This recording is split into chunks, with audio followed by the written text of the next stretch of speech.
서울의 밤이 조용히 꺼지고 있습니다. 언제부턴가 홍대의 골목에서는 웃음소리가 사라졌고 강남의 넌 사이는 이따금 깜빡거리다가 완전히 어둠 속으로 잠겨버립니다. 한때 밤 11시면 사람들로 붐볐던 거리에는 이제 텅 빈 의자와 불 꺼진 간판만 남았습니다. 바람이 스쳐 지나갈 때마다 문을 닫은 가게들의 유리문이 쓸쓸하게 흔들릴 뿐입니다. 불과 몇 년 전 이곳은 아시아에서 가장 뜨거운 도시였습니다. 새벽까지 이어지는 음악, 끝없이 이어지던 술자리, 어디든 사람이 넘쳐났던 활기. 서울의 밤은 그 자체가 하나의 거대한 산업이었고 수많은 일자리와 소비를 만들어내는 경제의 심장이었습니다. 하지만 지금 이 도시는 더 이상 밤을 품지 못합니다. 지갑을 닫은 사람들, 떠나버린 손님들, 버티지 못하고 사라진 가게들. 한국의 밤문화는 조용하지만 확실하게, 그리고 되돌릴 수 없을 만큼 깊게 무너지고 있습니다. 도대체 무엇이 이 변화를 만들었을까요? 왜 한국의 밤은 이렇게 급격히 사라지고 있는 걸까요? 그리고 이 붕괴는 단지 유흥업계의 문제가 아니라 한국 사회 전체를 뒤흔들 거대한 균열의 전조는 아닐까요? 이제 우리는 그 어두운 진실을 들여다보려 합니다. 한국의 밤문화는 어느 날 갑자기 만들어진 산업이 아닙니다. 그 뿌리는 1990년대 말 한국 경제가 가장 깊은 절벽을 지나던 시점에서 시작됩니다. 외환 위기의 충격이 가라앉자 사람들은 오랜 기간 억눌렸던 욕망과 긴장을 풀어낼 공간을 찾기 시작했습니다. 도시에는 다시 불이 켜졌고 밤은 위기를 견뎌낸 세대에게 일종의 해방구처럼 느껴졌습니다. 먼저 강남이 변했습니다. 조용하던 골목마다 새로운 술집이 들어섰고 외국에서 돌아온 청년 사업가들은 DJ 문화와 라이브 공연을 들여오며 완전히 새로운 소비 패턴을 만들었습니다. 강남역 인근의 빌딩숲 사이로 펼쳐진 밝은 조명은 한국 중산층이 만들어낸 새로운 상징이었습니다. 번쩍이는 곳에 돈이 모였고 돈이 모인 곳에 다시 밤이 태어났습니다. 이어 홍대가 춤추기 시작했습니다. 예술가와 인디 뮤지션이 모여들며 탄생한 독특한 거리 문화는 다른 어떤 도시에서도 찾아볼 수 없는 자유로운 밤을 만들었습니다. 길거리 밴드의 기타 소리, 골목 안쪽 클럽에서 새어나오는 비트, 사람들로 가득 찬 버스킹 무대.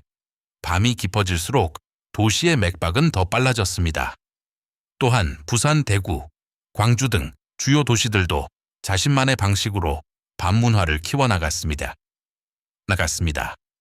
해운대의 바닷바람을 맞으며 즐기는 루프탑 바, 대학가를 채우던 학생들의 술자리, 지역 공연장에서 터져나오던 음악, 야간 경제는 어느새 지방의 관광산업, 청년 고용, 자영업 생태계까지 움직이는 핵심 축이 되어 있었습니다.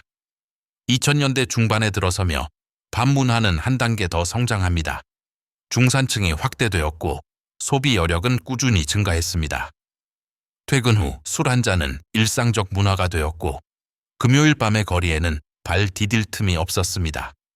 당시 한국은 세계에서도 드물게 노동 강도는 높지만 소비 에너지도 강한 사회였습니다. 이 모순적인 구조는 오히려 밤문화 산업을 폭발적으로 키웠습니다.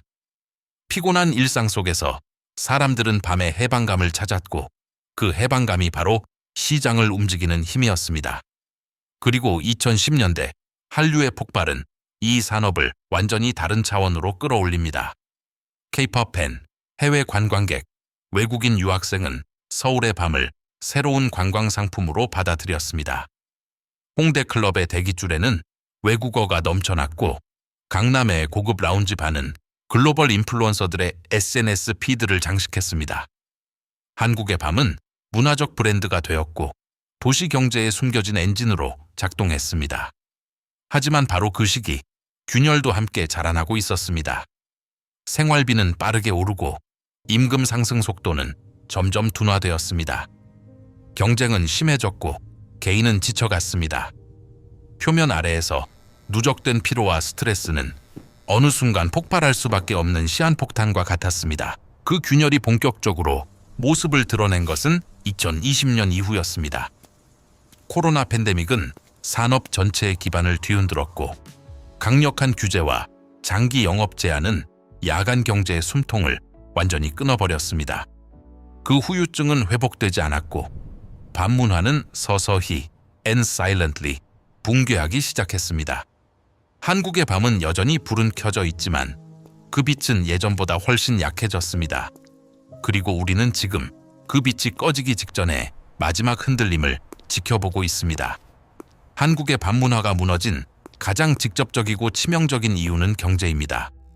그리고 이 경제적 붕괴는 단순한 경기 순환이 아니라 지난 10년 동안 한국 사회가 조금씩 축적해온 구조적 위기의 총합이었습니다. 먼저 사람들의 지갑이 닫혔습니다. 실질 임금은 거의 오르지 않았지만 물가는 쉼없이 치솟았습니다. 특히 주거비, 식비, 교통비처럼 피할 수 없는 생존 비용이 빠르게 증가했습니다. 월세는 불과 몇 년 사이 2배 가까이 뛰었고 배달비는 식사 한 끼 가격과 다를 바 없을 만큼 비싸졌습니다. 이런 상황에서 사람들은 가장 먼저 선택 지출, 즉 밤문화 소비부터 줄이기 시작했습니다. 퇴근 후 들르던 술집 한 잔이 사라졌고 친구 모임의 횟수도 절반 이하로 줄었습니다. 사람들은 이렇게 말합니다. 이번 달은 그냥 넘어가자. 돈이 너무 많이 나간다. 그리고 이러한 선택이 몇 달, 몇 년 계속되자 소비 패턴 자체가 완전히 재편되기 시작했습니다. 다음으로 충격을 가속한 것은 가계부채였습니다. 한국의 가계부채는 세계에서 가장 위험한 수준이라고 불릴 정도로 높습니다.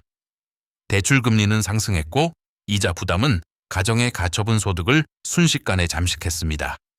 월급이 들어오면 그중 상당 부분이 은행으로 흘러들어가고 사람들에게 남는 여유는 거의 없습니다. 경제학자들은 이 현상을 빚에 갇힌 소비자라고 부릅니다. 그리고 이 빚에 갇힌 소비자는 절대로 밤문화에 돈을 쓰지 않습니다.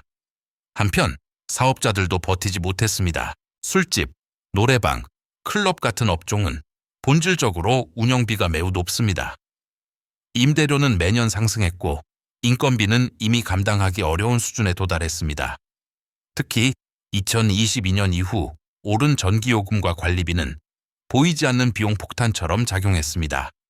예전에는 손님이 많아 비용을 감당할 수 있었지만 지금은 손님 자체가 줄었습니다. 어떤 사장은 이렇게 말했습니다. 이 정도 매출이라면 문을 닫아야 정상입니다.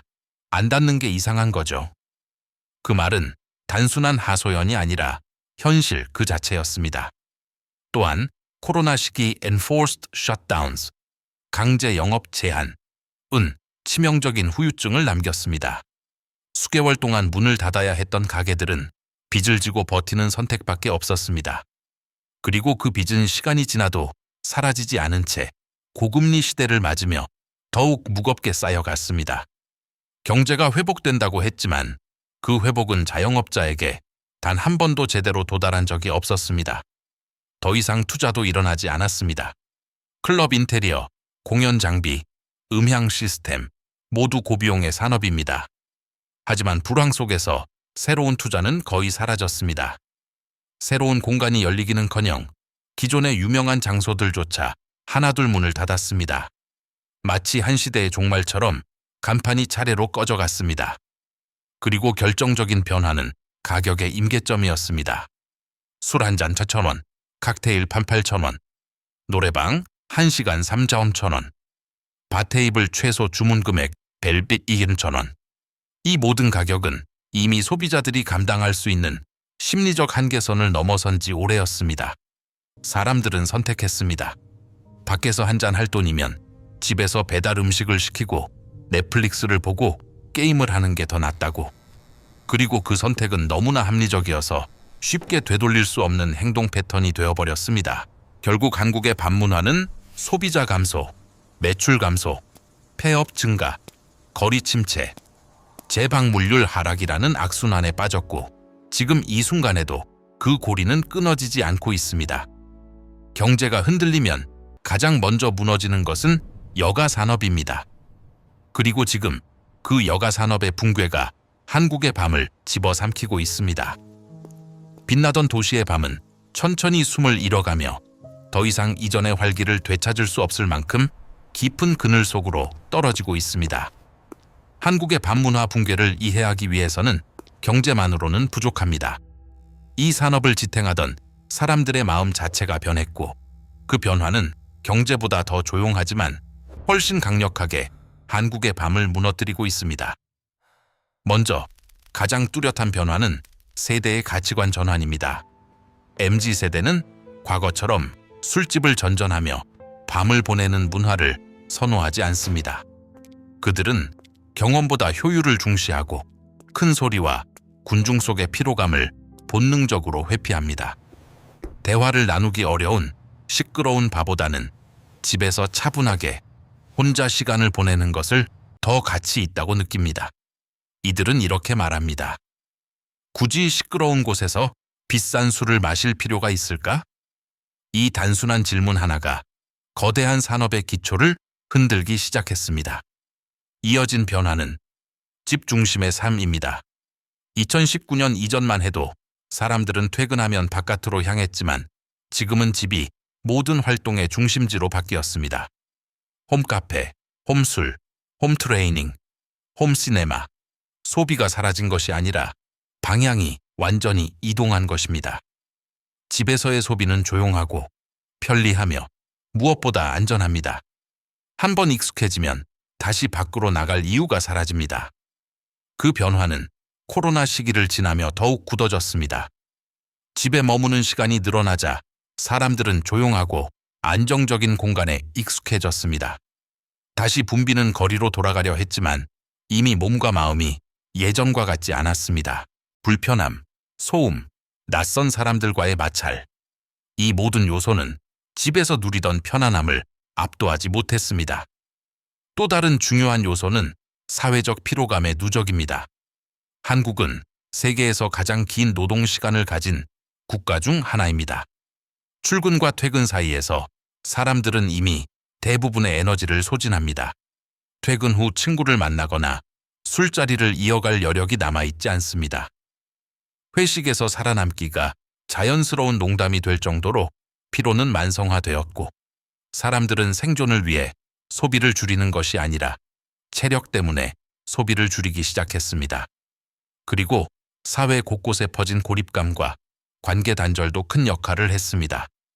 한국 사회는 점점 더 개인화되고 있습니다. 사람들은 SNS에서 연결된 것처럼 보이지만 현실에서는 서로를 점점 덜 만나고 덜 대화합니다. 모임은 줄어들고 약속은 부담스럽습니다. 경제학자들은 이 현상을 관계 비용의 상승이라고 부릅니다. 즉, 누군가를 만나는 것 자체가 더 많은 에너지와 감정 노동을 요구하게 된 것입니다. 이런 사회적 분위기 속에서 밤문화는 자연스럽게 밀려났습니다. 밤은 더 이상 새로운 인연을 만드는 시간도 위로를 얻는 공간도 아닙니다. 오히려 소음과 비용, 피로와 불편이 뒤섞인 부담의 공간으로 인식되기 시작했습니다. 또한 최근 확산된 절제 건강 중심의 가치관도 중요한 변화입니다. 무알코올 음료 시장의 폭발적인 성장, 건강 앱의 사용 증가, 체중 관리와 자기 관리에 대한 강조. 이 모든 흐름은 밤문화와 정면으로 충돌했습니다. 특히 젊은 층은 음주 자체를 위험하고 비효율적이라고 인식하는 경향이 강해졌습니다. 그들의 목표는 다음 날 맑은 정신, 건강한 루틴, 자기 개발입니다. 밤늦게까지 술을 마시는 행위는 이 가치와 완전히 반대에 있습니다. 또 하나의 그림자는 불안과 위험에 대한 감각입니다. 도시 곳곳에서 발생한 사건, 사고는 젊은 세대에게 밤은 안전하지 않다는 인식을 심어주었습니다. 특히 여성 대상 범죄에 대한 두려움은 밤 외출을 크게 감소시키는 결정적 요인이 되었습니다. 한국의 밤은 더 이상 자유롭고 설레던 공간이 아니라 긴장과 경계가 필요한 장소로 인식되고 있습니다. 결국 사회 심리적 변화는 경제 위기보다 더 근본적이었습니다. 돈이 부족해서가 아니라 사람들의 마음이 떠났기 때문입니다. 사람들은 더 이상 밤을 필요로 하지 않습니다. 필요하지 않은 산업은 어떤 경제적 지원이 있더라도 살아남기 어렵습니다. 한국의 밤문화는 지금 경제와 사회라는 두 개의 거대한 흐름이 동시에 뒤틀리는 지점에 서 있습니다. 그리고 이 변화는 단순한 취향의 변화가 아니라 한국 사회의 라이프 스타일 전체가 재편되고 있음을 보여주는 깊은 신호입니다. 한국의 반문화가 무너지고 있는 또 하나의 핵심적인 이유는 바로 정책과 리더십의 실패입니다. 경제와 사회적 변화가 자연스럽게 다가온 파도였다면 정책의 문제는 이 파도를 더 빠르고 더 깊게 만들었던 인위적인 균열이었습니다. 먼저 짚어야 할 것은 한국 특유의 강력한 규제 구조입니다. 한국의 엔터테인먼트 산업은 오래전부터 통제의 대상으로 취급되어 왔습니다. 소음 규제, 위생 규제, 영업 허가, 업종별 제한, 심야 운영 제한. 반문화는 항상 법적 감시 아래 놓여 있었고 정책의 출발점은 늘 어떻게 지원할까가 아니라 어떻게 관리하고 제한할까였습니다. 이러한 규제는 도시가 성장하고 소비가 늘어나던 시기에는 그럭저럭 감당할 수 있는 수준이었습니다. 하지만 인구가 줄고 소비가 얼어붙은 지금 그 규제들은 업주들의 발목을 잡는 족쇄가 되어버렸습니다. 이어 코로나 시기에 시행된 장기적 강제적 영업 제한은 산업 전체를 붕괴 직전까지 몰고 갔습니다. 많은 업소는 몇 달씩 문을 닫아야 했고 그 기간 동안 쌓인 임대료와 고정비는 감당할 수 없는 수준이었습니다. 정부는 보상을 약속했지만 실제 지원금은 턱없이 부족했고 적자와 대출은 그대로 자영업자의 몫이 되었습니다. 문제는 이 상처가 끝나지 않은 상태에서 다시 고금리 시대가 닥쳤다는 것입니다. 정책의 사각지대는 더욱 커졌고 회복해야 할 시기에 새로운 부담이 덮쳐왔습니다. 산업은 마치 한 번 부러진 뼈 위에 다시 충격을 받은 것처럼 흔들리기 시작했습니다. 다음으로 중요한 문제는 도시 정책의 방향성 부재입니다. 세계 주요 도시들은 밤의 경제를 도시 성장 전략으로 활용합니다. 런던은 나이트메어를 임명해 24시간 도시 전략을 세웠고 도쿄, 싱가포르, 타이베이 등은 야간 관광을 주요 산업으로 육성하고 있습니다. 하지만 한국의 도시 정책은 정반대 방향을 걸었습니다.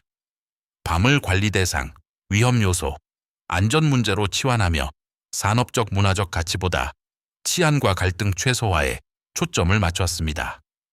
그 결과 한국의 밤은 도시의 자산이 아니라 도시가 줄이려는 문제 영역처럼 취급되었습니다.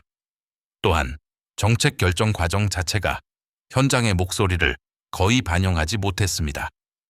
반문화 업종은 오래전부터 비선호 업종으로 분류되어 왔고 정책 논의 테이블에 초대조차 받지 못하는 경우가 많았습니다. 현장의 상황을 모르는 규제와 제한은 결국 산업 전체를 고립시키는 결과로 이어졌습니다. 여기에 더해 세금과 행정비용의 부담 증가도 업계에는 치명적이었습니다. 카드 수수료, 각종 인증비, 의무교육, 위생점검, CCTV 설치 의무, 소방 규제. 모든 비용은 꾸준히 오른 반면 매출은 계속 줄었습니다. 정책은 늘 이것도 지켜라, 저것도 신고하라만 말했지 어떻게 살아남게 할 것인가? 에 대한 질문은 단 한 번도 제대로 다루지 않았습니다. 그리고 무엇보다 중요한 문제는 리더십의 부재였습니다. 도시의 밤은 단순한 유흥이 아닙니다. 관광, 문화, 청년 일자리, 지역 경제, 도시 브랜드까지 연결된 종합 산업입니다. 그런데 한국의 정책은 이 산업을 오랫동안 가벼운 문제, 관리 대상 혹은 사회적 비용으로만 취급했습니다. 밤문화를 어떻게 육성할지, 어떻게 도시의 새로운 성장 동력으로 만들지에 대한 비전은 없었습니다. 리더십이 비전을 세우지 않으면 산업은 방향을 잃습니다. 그리고 방향을 잃은 산업은 언젠가 반드시 무너집니다. 결국 한국의 밤은 경제적 위기와 사회적 변화라는 큰 파도 앞에서 정책과 리더십의 부재라는 작은 균열이 겹쳐지며 더 깊고 빠르게 침몰하기 시작했습니다. 어떤 산업도 완벽할 수는 없지만 지원과 보호 없이 규제만 강화된 산업이 살아남은 적은 단 한 번도 없었습니다. 한국의 밤문화는 지금 그 잊혀진 진리를 가장 혹독한 방식으로 증명하고 있습니다. 밤문화의 붕괴는 유흥업계만의 문제가 아닙니다. 그 여파는 도심의 구조, 지역 경제, 개인의 삶, 그리고 한국 사회의 감정 지형까지 서서히 파고들며 우리가 미처 인식하지 못한 방식으로 일상을 뒤흔들고 있습니다. 먼저 가장 눈에 띄는 변화는 자영업자들의 대규모 붕괴입니다. 한때 화려했던 거리에서 가장 먼저 사라진 것은 바로 노래방과 술집이었습니다. 영업을 지속하기에는 매출이 너무 부족했고 임대료는 너무 높았습니다. 어느 날 갑자기 문이 닫힌 가게 앞에는 이렇게 적힌 쪽지가 붙습니다. 더 이상 버틸 수가 없습니다. 그동안 감사했습니다. 그 문구는 개인의 실패가 아니라 산업 전체가 숨을 잃어가는 집단적 신호에 가깝습니다. 이어진 충격은 청년층의 일자리 붕괴입니다. 밤문화 산업은 오랫동안 젊은 세대의 아르바이트 시장을 지탱해왔습니다. 바텐더, 서빙, 클럽 스태프, 공연장 보조 인력.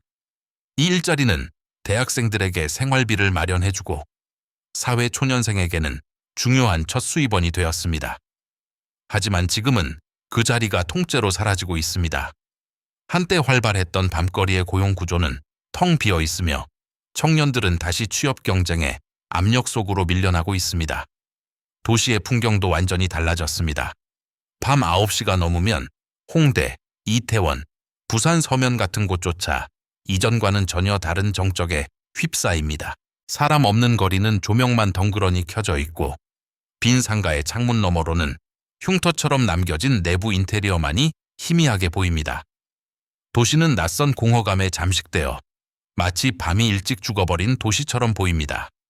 그리고 이 변화는 지역 상권 전체를 연쇄적으로 무너뜨립니다. 사람들이 술집을 가지 않으면 그 길목의 치킨집과 편의점도 매출이 줄고 택시 기사들의 수입은 급격히 감소합니다. 버스와 지하철의 야간 운행 수요도 줄어들며 도시의 교통 생태계마저 흔들립니다.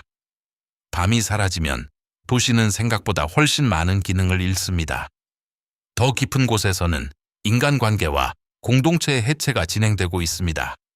사람들은 더 이상 밤에 만나지 않습니다. 모임은 사라지고 대화는 줄어들고 관계는 느슨해졌습니다. 흩어진 개인들은 점점 더 고립되며 도시의 연결망은 약해집니다. 누군가는 이렇게 말합니다. 사람을 만나지 않으니 외롭고 외로우니 만날 이유가 사라집니다. 이 악순환은 도시의 정서적 온도를 낮추고 공동체 기반을 마르게 만드는 치명적 요인으로 작용합니다. 마지막으로 밤문화의 쇠퇴는 도시의 활력을 잃게 만들고 이는 결국 지역 가치 하락으로 이어집니다. 밤이 죽은 도시는 관광객에게 매력적이지 않으며 청년층도 더 이상 머물고 싶어 하지 않습니다. 살고 싶은 도시가 아니라 잠만 자는 도시, 일만 하는 도시로 변해갑니다. 한국의 밤이 사라진다는 것은 단순한 산업의 축소가 아닙니다. 도시가 가진 에너지, 젊음, 소통, 그리고 사람 사이의 온기가 함께 사라지고 있다는 뜻입니다. 지금 우리가 목격하는 이 변화는 눈에 보이는 폐업 간판보다 훨씬 더 크고 훨씬 더 깊습니다. 한국의 밤문화는 지금 거대한 갈림길에 서 있습니다. 과연 이 산업은 회복할 수 있을까요? 아니면 서서히 역사 속으로 사라질까요? 미래는 아직 결정되지 않았지만 흐름은 세 가지 뚜렷한 시나리오로 나뉘어 움직이고 있습니다. 먼저 떠오르는 것은 완전 붕괴 시나리오입니다. 현재와 같은 고금리, 소비 위축, 세대 변화가 지속된다면 많은 업종은 더 이상 회복할 수 없을 것입니다. 손님이 없는 거리, 텅 빈 테이블, 폐업한 가게들. 이 풍경은 일부 지역이 아니라 전국으로 확대될 가능성이 큽니다. 밤문화는 특정 관광지나 소수의 프리미엄 공간만 남긴 채 대부분의 골목에서 완전히 사라질 수 있습니다. 도시의 어두운 공백은 더 깊어지고 한 세대의 라이프 스타일은 영원히 바뀌게 될 것입니다. 이어지는 가능성은 부분 회복 시나리오입니다. 정부가 도시 정책을 수정하거나 지역별 특화 사업을 강화할 경우 제한적이지만 회복의 길이 열릴 수 있습니다. 해외 관광객을 중심으로 한 야간 관광 전략, 지역 음악 문화 행사, 축소된 규모의 고급형 라운지 등이 살아남을 것입니다. 그러나 이 회복은 과거처럼 폭발적이지 않고 매우 느리고 제한적일 가능성이 높습니다. 즉, 산업은 살아남지만 예전의 형태로 돌아오지는 못하는 것입니다. 마지막으로 가장 흥미로운 흐름은 새로운 형태의 재구성 시나리오입니다. 젊은 세대는 더 이상 과거의 반문화를 찾지 않지만 완전히 떠난 것도 아닙니다. 그들은 조용하고 안전하며 개인화된 경험을 원합니다. 이 흐름은 소규모 프라이빗 라운지, 예약 기반의 작은 펍, 디지털 엔터테인먼트와 결합한 새로운 야간 공간을 탄생시킬 것입니다. 가상현실 기반의 클럽, 아티스트와 팬이 실시간 소통하는 인터랙티브 공연, 그리고 온라인 오프라인을 넘나드는 하이브리드 소비가 미래의 핵심이 될 가능성도 큽니다. 한국의 밤은 과거의 화려함을 잃을 수 있습니다. 하지만 완전히 사라질지 혹은 다른 모습으로 살아남을지는 우리의 선택과 정책, 그리고 시대의 흐름에 달려 있습니다. 미래는 아직 정해져 있지 않습니다. 다만 분명한 것은 지금의 침묵은 단순한 불황이 아니라 거대한 전환의 신호라는 사실입니다. 한국의 밤이 사라져가고 있다는 사실은 단순한 산업의 쇠퇴가 아닙니다. 이 변화는 한국 사회 전체가 짊어진 피로, 경제적 압박, 관계의 해체, 그리고 도시의 활력이 무너지는 과정을 그대로 드러내는 상징입니다. 거리는 조용해졌고 사람들은 서로 만나기를 두려워하고 도시의 불빛은 예전보다 훨씬 빠르게 꺼지고 있습니다. 언젠가까지 자연스럽게 누렸던 밤의 자유와 설렘은 점점 희미한 기억이 되어갑니다. 당신은 한 번이라도 생각해 본 적이 있나요? 우리가 더 이상 밤을 찾지 않게 되었을 때 도시는 무엇을 잃고 있는지, 그리고 우리는 어떤 사회로 향하고 있는지, 이 변화는 되돌릴 수 있을까요? 아니면 한국의 밤은 정말로 한 시대의 끝을 향해 조용히 사라지고 있는 걸까요? 이 질문의 답은 아직 남아 있습니다. 그리고 그 답을 찾기 위한 여정은 이제 막 시작되었을 뿐입니다. 오늘 우리는 왜 한국의 밤문화가 이 지경에 이르렀는지 함께 들여다보았습니다. 그러나 이것이 유일한 이야기일까요? 글로벌 경제 속에는 이와 비슷한 균열을 겪는 수많은 산업이 존재합니다. 반도체에서 원자력, 항공에서 전자상 거래까지 각 분야마다 보이지 않는 경쟁이 흐르고 있고 어딘가에서는 또 다른 붕괴가 조용히 시작되고 있습니다. 다음 영상에서는 그 숨겨진 전쟁의 한 조각을 더 깊이 파헤쳐 보겠습니다. 한 번의 구독과 좋아요는 저희에게 큰 힘이 됩니다. 내일 다시 찾아뵙겠습니다. 감사합니다.